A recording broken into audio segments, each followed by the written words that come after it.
Welcome back, guys, to Phoenix Wright, Trials and Tribulations, where we're bringing up the subject of Mask DeMasque again, even though someone is being trialed next door for being Mask DeMasque, and for being a thief, and for robbing the lordly tailor, of course. But it seems the costume itself is the important part, as it may have defended our defendant from a blow to the head. Oh, wait just a moment. Mask DeMasque, indeed. Huh? Oh, did I forget to mention it before? Just to be on the safe side, I dressed as Mask DeMasque. And then I descended upon the office of the CEO of KB Security. What? Nick, did you know about this? He never told me this. I don't recall him ever mentioning it to me either. Even I didn't know that. It seems our little friend really loves to keep secrets. I'm sorry, I just never had a chance to mention it up until now. Wait, that's not right. You know how sometimes things just slip your mind? Ha! My 6th cup of coffee is staring up at me coldly. At any rate, we can't ignore this new piece of information. Witness, please correct your testimony. So he went dressed as Mask DeMasque. I'd have been killed if I hadn't been wearing my Mask DeMasque costume. Press more on that then. Why were you dressed up as Mask DeMasque? Why, because I'm Mask DeMasque, of course. What are you talking about? Mask DeMasque trial is being held next door. Yes, I guess so. Anyway, at that time, I thought I was being blackmailed over the Mask DeMasque issue. So I thought I should go as him just to be safe. Oh boy. Let me tell you, it's a real pain to move around with that cape. That's why it took a lot longer than I'd expected. Took a lot longer? What is he talking about? I think we should press harder on that then. What do you mean by took a lot longer? Oh, opening the safe, of course. My cape got caught on the safe door, you see. This all happened when I was hiding Mr. Blood's body. What was that? Back up a second. Yes? You were the one that hid the body in the safe? Well, yeah. Inconceivable! Why? Just why? What reason could you have? What were you thinking? Question. When does someone toss their dirty shorts in the washing machine? And when does someone hit their mic again, gesticulating wildly? What? The answer is simple. When they take them off. As usual, I have no idea what you're saying. Do you mean that Mr. Delight hid the body because he's the murderer? Ha! So you're not as stupid as you look. His metaphor this time was really obscure. Mr. Wright, you don't mean that you knew about this whole safe business, do you? Well, yes. Why am I the only one not in the loop here? Witness, make sure you add this to the testimony. We got more testimony? Yes, sir. Uh-oh, looks like a storm front is moving in over the fair weather judge. I panicked and hit the body in the safe. It took about 10 minutes. Oh, no, I didn't want to move forward then. I just wondered if there was more testimony at the back end. We heard this from Mr. Delight yesterday, didn't we? There's not much in his testimony either. I bet you he's still hiding something. I wouldn't be surprised. We'll just have to draw it out of him. I just hope he doesn't make things any more complicated. No, it's probably, so we got went out into the office, yeah. Hit on the forehead. And he'd been killed if he wasn't wearing his costume. When he came to, Mr. Blood was lying there dead. Wait, wasn't that me pressing that? Got this one. So I've still got another statement left.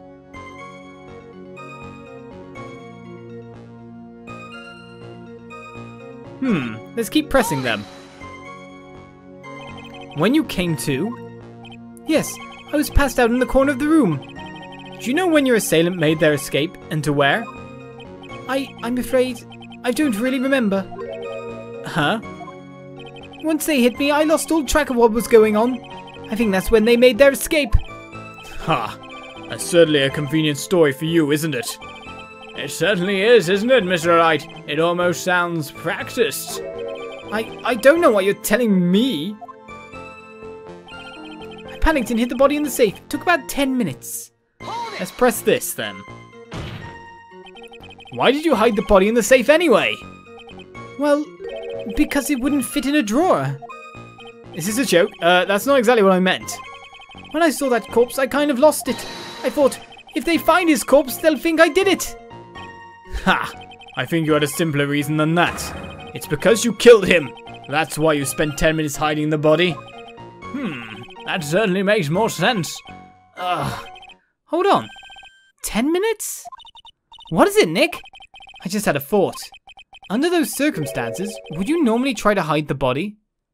No. No. And spend 10 whole minutes to do it? Under those circumstances? What circumstances? Oh! Hey, Nick, if you think his behavior was so strange, why don't you present some evidence that would show just what those circumstances were? That's it. I'll take a look at the court record and present some evidence. Right, what are we looking at here? It's probably that. Or actually, more to the point, that. We know it was pressed. We know it went off. If it went off and it was that loud, he wouldn't stick around, would he? Why would you? Yeah, you would not stick around. We heard this from Mr. Delight yesterday, didn't we? There's not much in his testimony either. Yeah, okay, we got this bit. That's cool. But it's the numbers we need. So you obviously, that's something that's weird as it is. It doesn't make any sense. So we'll present it and hope for the best. If I can just hit the right thing. Objection! Your Honor, could you please take a look at this record? And what might this be? The record for the emergency buzzer that connects the CEO's office to security. If the button in the office is pressed, a security team is supposed to come running. And according to this record, the buzzer was pushed once at 1:02 AM. What? If Mr. Ron Delight truly was the murderer, he would have ran as soon as that buzzer sounded. After all, a security guard would have been heading his way. Objection! Ha! Let's remember who we're dealing with here. He probably had no idea there was security personnel in the building. No, he definitely had an idea. Objection! Up until 1 year ago, my client was working as a chief of security. Of course, there's no way he wouldn't have known about them. Objection!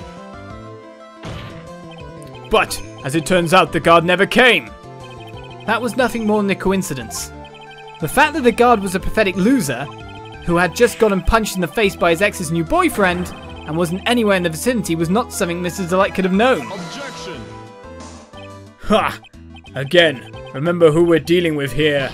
It's a sure bet that Mr. Delight didn't even notice the buzzer going off. Objection! This buzzer is extremely loud. There is no way he would have ignored something like that. If he had been conscious, that is. Conscious? What do you mean by that? It means we've proven the existence of a third person. Doesn't it, Godot? Fine. Let's hear your theory.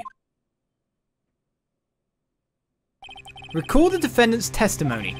The moment he entered the victim's office, someone attacked him. Mr. Delight said he felt dazed. I'm willing to wager that he was knocked unconscious for at least a few minutes. Unconscious? So he fainted? That's why Mr. Delight didn't know that the buzzer had sounded. And that's why he thought he had time to hide the body. So what are you trying to say? Mr. Delight was knocked out, and the buzzer went off soon afterwards. Now, unless my client was able to hit the buzzer while he was unconscious, it can only mean that there was another person in that room. That's right, whoever it was, they knocked out Ron Delight and then pressed the buzzer. And there's a really obvious reason why you do that. Order in court, Mr. Wright. This is... Objection! This is preposterous. It was this kid. Ron Delight is the one who killed Kane Bullard. Objection! Then who pressed the buzzer? It was... the victim, of course. He pressed the buzzer when the defendant attacked him. He didn't die right away. He must have held on long enough to push that button. Yeah, I guess that could be. So Kane Bullard sounded the buzzer himself. What is your opinion on this, Mr. Wright? I need to prove that the real criminal was there at the scene, but how? Can I prove that it wasn't Kane Bullard who sounded the buzzer?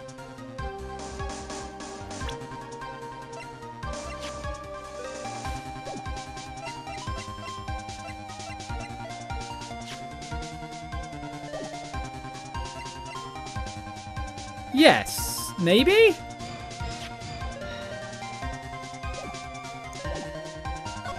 Maybe? The defense's opinion is this, Your Honor. This piece of evidence proves that it wasn't the victim who sounded the buzzer.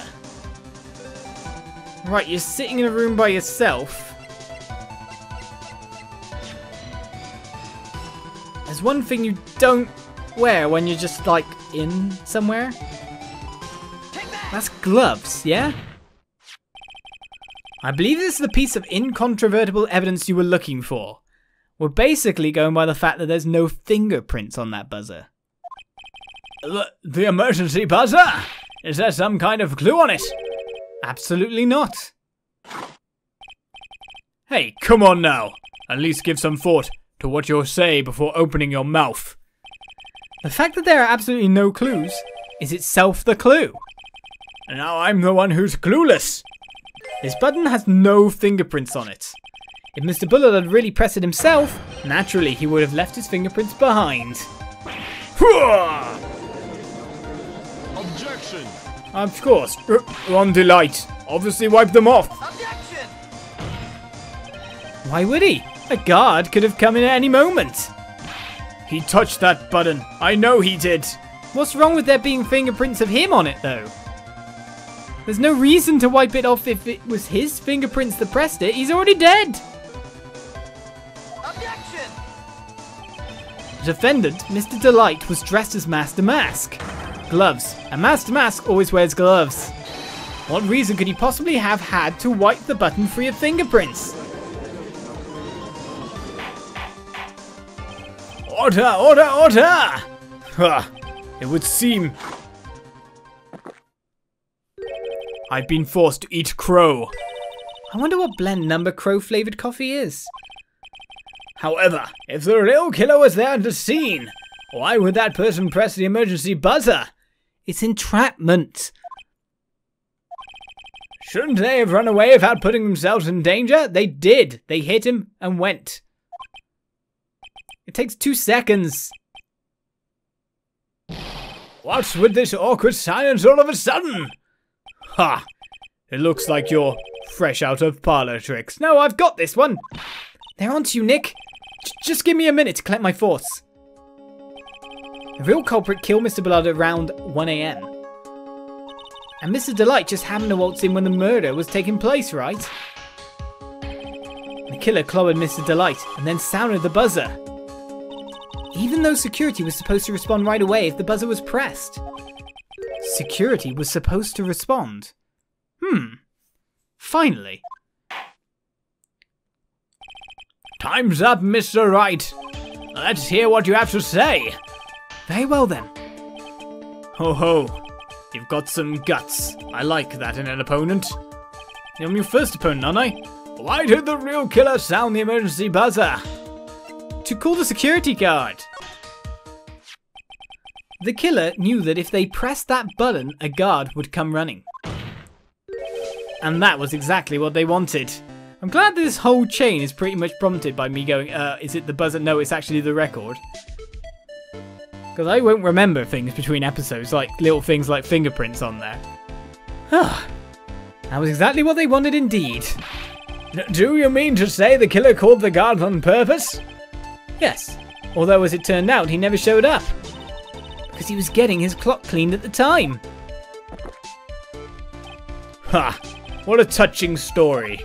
You're saying the killer had a change of heart and called the guard to turn himself in? No, he came to turn the other guy in. No, I'm not. When that buzzer sounded, there were 3 people in that office. The victim, Kane Bullard, who was already dead. The defendant, Ron Delight, who was out cold. And the 3rd person, the real killer. Hypothetically, yes. Now then, in this situation, if the real killer made an escape, what would happen? The only ones left in the room would be the victim and Ron DeLite. And if any security guards came running in at that time, they would think that I was the murderer. Yes, that was precisely the real killer's objective. And really bloomin' obvious, that one at least. To frame Ron DeLite for the murder.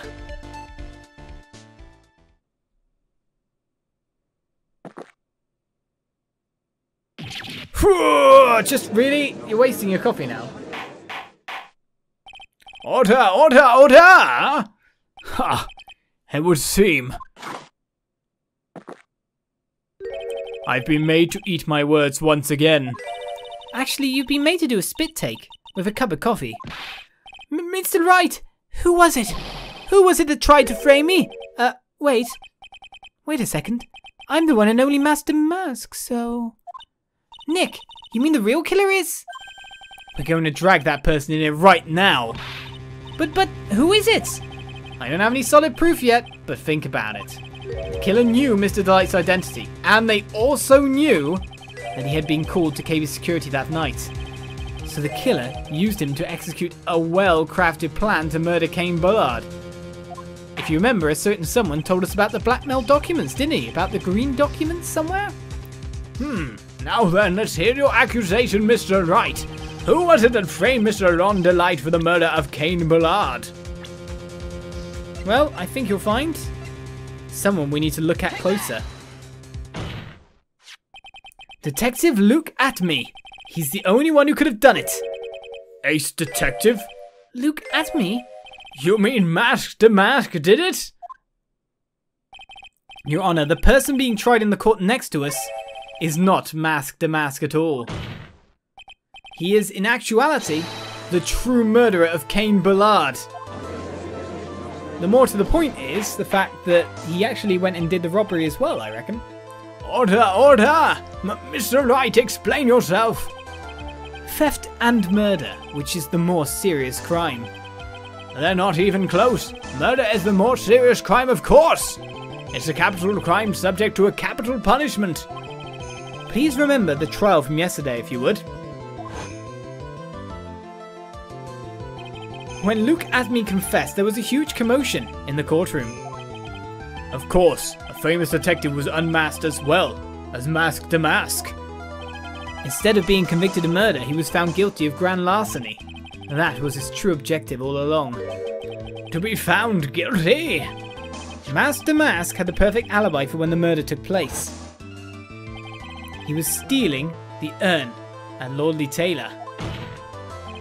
In other words, being found guilty as Mask DeMasque was Luke Atme's airtight, watertight and unassailable alibi. Guess who had options to change the time on the camera as well? A guilty verdict as an alibi! It sounds cool though, if you put it that way, Judge. You know, it's almost time. For what? For Luke Atme's verdict. It was a pretty simple trial after all. If we're going to stop this trial and stall that one, we need to do it now. Of course, that's assuming you have proof that a detective was the one who committed the murder. Mr. Luke Atme's trial has indeed attracted the attention of the entire country. If we were to intrude and fail to provide adequate proof of his true crime, Mr. DeLite would be left with no ground for appeal. Am I really sure about this? Ha! A bet's only good when your life's the ante. Mr. Wright, I believe in you! Mr. DeLite. So, please, I'm begging you! Thanks, but my decision will determine the rest of your life. Can I really risk your life like this? Phoenix. What was that? Don't stray, Phoenix. For your client, take the path of trust. That voice, it sounds like... Mia! Your Honor, the defense requests an immediate recess. Ha! So that's your answer, huh? Very well, I've decided as well. This court will now take a 20-minute recess. Mr. Wright, when we return, Please summon Mr. Luke Atme to the stand. Yes, Your Honor.